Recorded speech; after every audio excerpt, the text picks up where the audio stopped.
திரு விவேக், ஒரு களங்கத்தை ஏற்படுத்தி கொண்டாரா திரு விஜய்?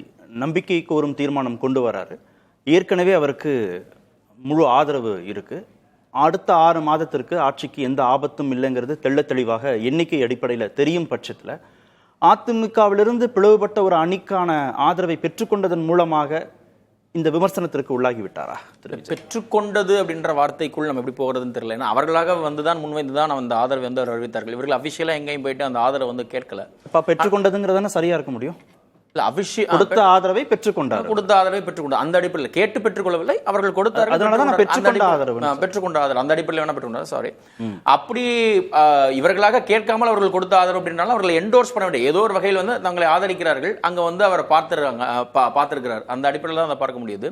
அவைக்கு உள் வந்து ஒரு பெரும்பான்மை நம்பரை வந்து காட்ட வேண்டிய தேவை அப்படிங்கிறது அவைக்கு வெளியே நடந்து கொண்டிருந்த திரைமறைவு அரசியலால் அவர்களுக்கு வந்து உருவாகிருக்கணும் தான் நான் வந்து பார்க்குறேன். ஏன்னா மே 12ஆம் தேதி காலையில் வந்து சி வி சண்முகம் வந்து முதல் முறையாக அப்போ தான் ஓப்பன் அப் ஆகிறார். ஃபுல்லாக வந்து ஓப்பன் அப் ஆகி திமுக அதிமுக கூட்டணி வந்து பேசப்பட்டது. எடப்பாடி பழனிசாமி முதலமைச்சராக்குவதற்கு திமுக ஆதரவு தருவது தயாராக இருந்தது. 2 பேரும் சேர்ந்து அமைச்சர்கள் பங்கேற்கிற மாதிரி தகவலாக வந்தது. அதற்கடுத்து இன்றைக்கு அதில் வந்து பல்வேறு தகவல்களை வந்து சொல்றார். இது எல்லாம் எப்போ நடந்ததுன்னு நமக்கே ஒரு குழப்பம் இருந்தது. இந்த பேச்சுவார்த்தைகள் எப்போ தொடங்கியது பண்ணதுன்னு நமக்கே ஒரு குழப்பம் வந்திருந்தது.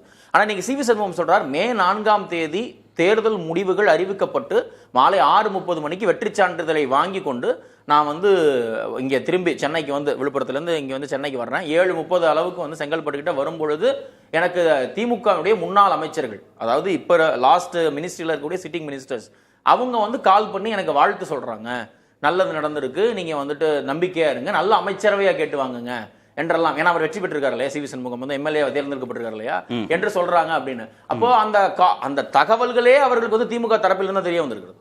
சி வி சண்முகம் அவர்களுக்கு அதிமுக அல்லது வந்து எடப்பாடி பழனிசாமி இப்படி ஒரு முடிவை எடுக்கிறாருங்கிற தகவலே வந்து திமுக தரப்பில் தான் தெரிய வந்திருக்கு. ரெண்டும் வேற வேற. அதிமுகவும் திமுகவும் சேர்ந்து ஆட்சி அமைக்குது, அதுல விருப்பம் இல்லை அப்படிங்கிறதும், திருமாவளவனை முதல்வராக்குவதற்கு முயற்சி பண்றாங்க, திருமாவளவனை முன்னிறுத்தி அவரை முதல்வராக்குவது, அதுல உடன்பாடு ஏற்பட்டது ஏற்படல, இது ரெண்டும் வேற. இது அதிமுக திமுக மட்டுமே சம்பந்தப்பட்ட விவகாரம். உள்ள திருமாவளவன் உள்ள இருக்கிறார், இது வேற. உள்ள இல்ல, இதெல்லாம் அவங்களுடைய என்டிஏ டிஎம்கே சம்பந்தப்பட்ட அந்த கூட்டணி சம்பந்தப்பட்ட விவகாரம்.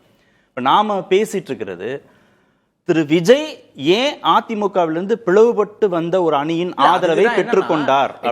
அதற்கும் இதற்கும் எப்படி? அதற்கும் இதற்கும்னா வந்து சி வி சண்முகத்தை அவர்கள் என்ன சொல்ல வர்றாரு வந்து, அவரே வந்து என்ன ஸ்டாண்ட் சொல்றாருன்னா, எங்களுக்கே தெரியாமல் எங்களுடைய முடிவுகள் வந்துட்டு திமுகவோட ஒப்படைக்கப்பட்டுருச்சு. அதாவது நாங்கெல்லாம் வந்து திமுகவை ஆதரிக்கிற மாதிரி திமுகவோட சேர்ந்து ஒரு அரசு அமைக்கிற மாதிரியான நிலைமைக்கு வந்து கொண்டு போயிட்டார்கள். எங்களுக்கு அதுல வந்து உடன்பாடு கிடையாது.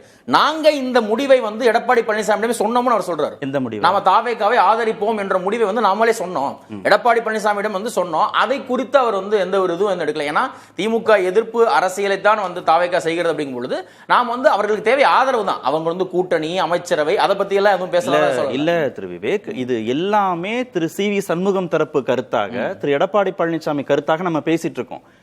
கேள்வி விஜய் தரப்புல இருந்து முன்வைக்கிறோம். இல்ல அதுதான் நீங்க அந்த அவங்க பக்கம் 1000 நியாயம் இருக்கட்டும். இல்ல அந்த குழுவுக்கு வந்து இல்ல நம்ம சப்ஜெக்ட் விலகி போயிடுவேன், நேரம் ரொம்ப குறைவா இருக்கு. நீங்க திரு சி வி சண்முகம் பக்கம், திரு எடப்பாடி பழனிசாமி பக்கம், திரு ஸ்டாலின் பக்கம் 1000 நியாயம் இருக்கட்டும், அது அவங்க சார்ந்த முரண்பாடுகள், அதை இங்க கொண்டு வர வேண்டியதில்லை. திரு ரகு எழுப்பின கேள்விகள் எல்லாமே விஜய் ஏன் இதை செஞ்சாரு அப்படின்றதான். அதுக்குதான் இப்ப ஒரே ரூபாய் சொல்லிடுறேன் சுருக்கமா. அதாவது வந்து உதயநிதி பேசினதுக்கு விஜய் எப்படி திரும்ப பதில் சொல்லி இருக்கணும், நாங்க ஆட்சிக்கு வரக்கூடாதுன்னு நீங்க 10 வருஷமா எதிர்க்கிறோம்னு பூச்சாண்டி காமிச்சிட்டு இருந்த பிஜேபியோட ஆசியோட ஏடிஎம்கே ஆட்சியை நிறுவ முயன்றீங்கிற செய்தியை நாங்க நம்பிட்டோம். நீங்க திரைமறைவில் செஞ்ச வேலையை கேமராவுக்கு முன்னாடி நாங்க செஞ்சோம். உங்களுக்கு ஒரு பாடம் கற்பிக்கணுங்கிறதுக்காக சனாதனம் அந்த இதெல்லாம் பேசுறீங்க. சனாதனத்தை தூக்கி பிடிக்கிற பிஜேபியோட நீங்க கூட்டணி, பிஜேபி ஆசியோட எடப்பாடி அவர்கள் சொல்லியிருக்கிறாரு, மேலிடம் ஒத்துக்கிட்டாங்க, டெல்லி ஒத்துக்கிட்டாங்க, அவங்களோட நீங்க செஞ்ச திரைமறை வேலைக்கு எங்களோட பதிலடி இது. அதனாலதான் அவங்க கிட்ட நாங்க ஒரு சத்தியம் வாங்கிட்டு போறோம். பிஜேபி நாங்க எந்த பக்கமே அதை நியாயப்படுத்த முடியல. நான் போகக்கூடாதுன்னு சொல்றேன். அப்படி ஒரு பதில் சொல்லி இருக்கலாம் அப்படின்னு நான் சொல்றேன். அப்படின்னா அது வந்து திரு உதயநிதியும் திமுகவையும் எக்ஸ்போஸ் பண்ணி செஞ்ச செயலுக்கு 1000 விளக்கம் கொடுக்கலாம். இப்ப பிரச்சனை செஞ்ச செயல் சரியா தவறா? போனதுக்கு இதுதானே லாஜிக்கலா சரி, இருக்கும். ஓகே. விவேக்கோட நேரம். இல்ல அது என்னன்னா நீங்க விஜய் பார்வையில இருந்து அணுகிடுங்க. இல்ல கேள்வி அந்த பார்வையில இருந்து என்னன்னா நம்மை வந்து ஆதரிப்பதற்கு அவர்கள் வந்து தயாராக இல்லை. They are in dispute based on that. தன்னை ஆதரிப்பதற்காக அவர்கள் ஒரு முடிவெடுத்ததற்காக அவர்கள் ஒரு பிரச்சனைகள் இருக்கிறார்கள். அவர்களுமே தார்மீகமா சந்திப்போம் என்ன நினைப்பில் அவர் சந்தித்திருக்கலாம். அதற்கு மேல் இதற்குள் வந்து பெரிய எதுவும் இருக்கிறதாக வந்து வெளியில் பேசக்கூடிய அளவுக்கு அமைச்சரவையில் வர முடிவு எடுத்தாச்சு இல்லையா? என்டிஏ கிட்ட பாஜக இடம்பெற்ற அணி கிட்ட ஆதரவு கேட்பதில்லை, ஒரு மதச்சார்பற்ற அணியை கட்டமைக்கணும் அப்படிங்கிறது ஆதரவு கேட்கல. ஆதரவு அப்பவும் அவர்கள் அமமுக சட்டமன்ற உறுப்பினர் ஆதரவு கொடுக்கிறாரு.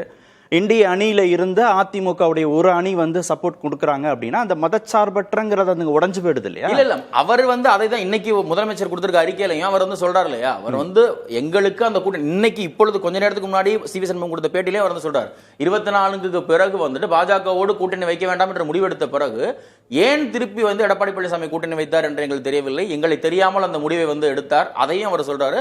அவர் அந்த நேற்று மே 12ஆம் தேதி கொடுத்த பேட்டியிலுமே வந்துட்டு பாஜகவோடு இருக்கக்கூடிய உறவு வந்து முடிந்து விட்டது, நாங்கள் ஒரு மதச்சார்பற்ற ஒரு குழுவாகத்தான், மதச்சார்பற்ற அடையாளத்தோடு இயங்கக்கூடிய அதிமுக குழுவாகத்தான் இருக்கிறோம் தான் அவர் வந்து சொல்றாரு. ஆரம்பத்திலிருந்தே அவர்களுக்குள் இந்த கருத்து வேறுபாடு இருந்திருக்குங்கிறதை நம்ம புரிஞ்சுக்க வேண்டியிருக்குல்ல.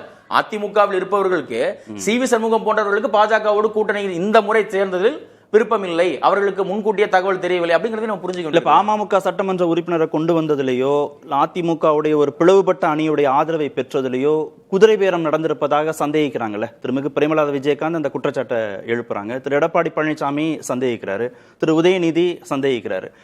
இதுக்குள்ள என்ன பேரம் நடந்ததுங்கிறத சொல்லணும் அப்படின்றாங்க. இந்த சந்தேகத்திற்கு இடம் அளிச்சிருக்கணுமா? அதுக்கான தேவை இருந்துச்சா? இல்ல, சந்தேகத்துக்கு அவர்கள் தானே சூத்திரதாரிகள். நீங்கள் முதல்ல வந்துட்டு குதிரை பேரம் அப்படின்னா அவர்களை அணுகியதே திமுக தான். அப்ப நீங்க அது என்ன அது அப்படின்றது இருக்குல்ல. இல்ல விவேக், அது அவங்க தவறு பண்றாங்க, அவங்களுக்குள்ள முரண்பாடுகள் வெளியே வருகிற போது அதை நம்ம வேற மாதிரி அணுகணும். இல்ல அதிமுகவை கேள்வி கேட்போம், திமுகவை கேள்வி கேட்போம். அவங்க செஞ்சதே நாங்க செஞ்சுட்டோம் அப்படின்னா அப்புறம் தூய பிரச்சனையே வந்து என்னன்னா திமுக மீதான ஒரு களங்க பழி வந்து வந்துருச்சு. நீங்க வந்து அதை எக்ஸ்போஸ் பண்ணது சிபிஎம், சரியா? அவங்க வந்து வெளிப்படையா அவர் வந்து சொல்லிட்டாங்க இந்த கூட்டணி பேச்சுவார்த்தை பேசினாங்க, எங்களுக்கு அது பிடிக்கல, அதனாலதான் ஆதரவு தெரிவிக்கணும். அதன் பிறகு சிறு பேபி அவர்கள் கொடுத்த பேட்டியிலும் கூட அது வந்து ஒரு வல்கர் மிஷினேஷன்ங்கிறார். அது ஒரு வக்கிரமான சூழ்ச்சி. அதை செய்திருந்தால் அங்க வந்து பெரிய வெகுமக்கள் எழுச்சி வந்து நடந்திருக்கும், அதை தடுப்பதற்காக தான் நாங்க ஆதரவு கொடுத்தோம் அப்படின்னு சொல்றாங்க. அப்ப அதை மறைப்பதற்காக நீங்க இந்த விஷயத்துல நீங்க பாருங்க, திமுக அதிமுக, அதாவது எடப்பாடி பழனிசாமி அதிமுக ரெண்டு பேரும் ஒரே குரலில் பேசுறாங்க. அமைச்சர்கள் பதவி வாங்குவதற்காக போனார்கள் அப்படின்றதையும் வந்து அதே போல் இந்த அவர்களுடைய தனிப்பட்ட நலன்களுக்காக போனார்கள், ரெண்டு குரலும் ஒரே குரலாக இருக்குது. சரி, இப்ப திரு சிவி சண்முகம் தலைமையிலான அணியுடைய ஆதரவை திரு விஜய் பெற்றது சரியா தவறா? இதுல இது ஆதரவை அவர் பெற்ற, அதாவது அவர்கள் விரும்பி வந்து ஆதரவு தெரிவிச்சிருக்காங்க, சரியா? இதில் தவறு இல்லை, என்னை பொறுத்த வரைக்கும் தவறு இல்லை. இதுல வந்து தவறு, என்னை பொறுத்த வரைக்கும் தவறு தவறு